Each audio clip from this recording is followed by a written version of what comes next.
2차 팬데믹 온화, N차 감염 일파 만파, 대규모 감염 우려. 우리 언론들에서 흔히 볼 수 있는 제목 짓기입니다. 저는 개인적으로 이런 식의 언론사 제목 짓기에 강한 불만을 갖고 있습니다. 이는 언론의 경계 기능을 넘어선 공포를 조장하는 양태이며 이런 식의 제목은 팩트를 비트는 측면이 있기 때문입니다. 그런데 아무리 이런 식의 기사들이 넘쳐나도 우려는 하더라도 그 부정성이 한국 사회를 휩쓰는 건 아니라는 생각을 합니다. 오늘은 이러한 한국 사회의 모습을 비교적 정확히 일본에 전달한 기사를 소개해 볼까 합니다. 야후재팬에 올라온 기사로 제목은 서울 이태원의 새로운 발발에도 당황하지 않는다. 그 배경에 있는 한일 간 차이점.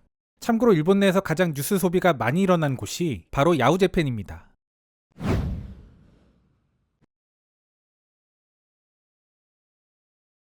필자는 취재를 위해 오전과 오후에 열리는 한국 정부의 브리핑과 현지 보도를 주의 깊게 접한다. 이 때문에 당연히 많은 지점들에서 일본과의 차이를 느낀다. 이번 이태원발 집단 감염 사례를 취재하는 과정에서도 또한 그랬다. 우선 인상적인 부분은 감염 원인이 된 남성의 정보와 이동 경로가 매우 정확하게 공표되고 있다는 점이다. 한국에서는 사태의 시작이 됐던 첫 번째 환자를 66번 감염자로 부른다.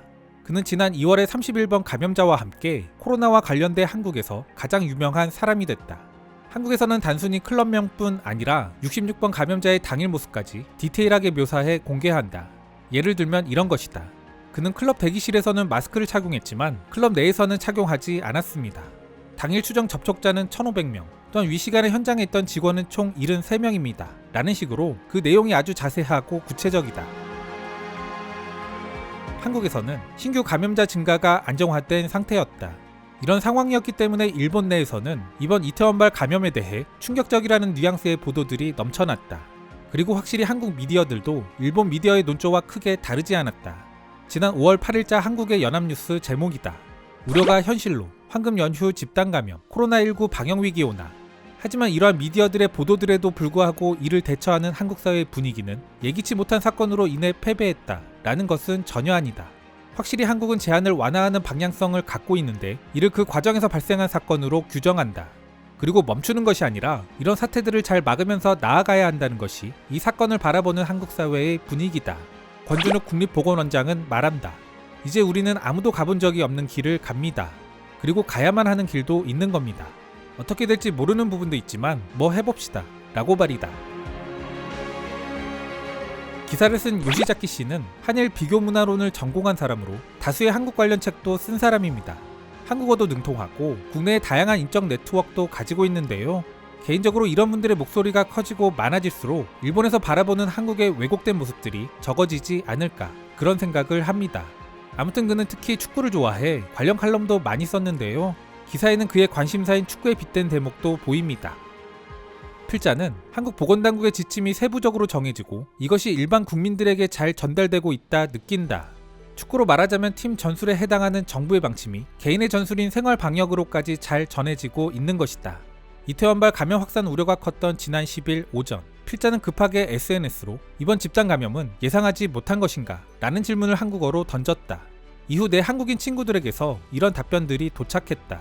격리자와 치료 중인 환자가 모두 없어져야 처음에 완전한 일상이 회복되는 것이라 생각하고 있습니다. 이는 한국의 많은 사람들의 인식이라고 생각합니다. 예기치 못한 일이 아닙니다. 정부가 질병관리본부를 믿고 있으면 결국 수습될 겁니다. 적어도 저는 그렇게 믿고 있습니다. 대규모 발발은 2월에도 있었지만 그 당시 분위기를 알고 대처법을 경험했기 때문에 당황하지 않습니다. 한편 한국이 추진하는 완화 조치를 보면서 우리가 고려해야 할 점, 일본과 사회적 인프라가 근본적으로 다르다는 점이다. 그 핵심은 감염자의 행동을 추적할 수 있는 시스템의 유무다. 우선 한국은 신용카드 결제 비율이 높으며 또한 보건당국이 신용카드 사용자를 특정, 확인할 수 있다. 이를 통해 이동 경로 파악에도 도움을 받을 수 있는 것이다. 또한 한국은 CCTV 대국이라는 점도 일본과는 다르다. 한국에는 추정치로 약 800만 대의 CCTV가 설치되어 있는 것으로 알려져 있다. 물론 일본에서 한국에 이러한 인프라 등을 당장 보급하는 것은 불가능할 것이다. 다만 앞으로 일본에서 완화 이야기가 나올 때 서로 비교하는 예로서 알아두면 좋을 것이다. 그리고 한국 정부가 하루에 2번씩 하는 회견은 일본과는 완전히 다른 지점이다. 적어도 이런 한국이 하고 있는 전달의 노력은 일본도 할 수 있는 게 아닐까. 기사 속에서 알 수 있는 관점은 요란한 언론의 보도들과는 다르게 한국인들의 현실 반응은 다르다는 겁니다. 언론에 대한 직접적인 비판은 하고 있지 않지만 이런 부분에서 저는 한국 언론을 바라보는 그의 부정적 시선이 느껴집니다. 과거 한국 사회에서 존경받던 직업들이 있습니다. 기자, 판사, 대학 교수. 이들이 존경받던 직업군이었던 것은 결국 진실을 탐구했기 때문이 아닐까. 언젠가부터 기자가 존경은 고사하고 비하의 대상이 된 것은 결국 직업의 존재 이유를 그들 스스로가 저버렸기 때문이라고 저는 생각합니다. 그 결과는 기사가 언급하듯 요란한 보도에도 당황하지 않는 국민들, 그 힘이 점점 감소해가는 팬의 권력일 겁니다.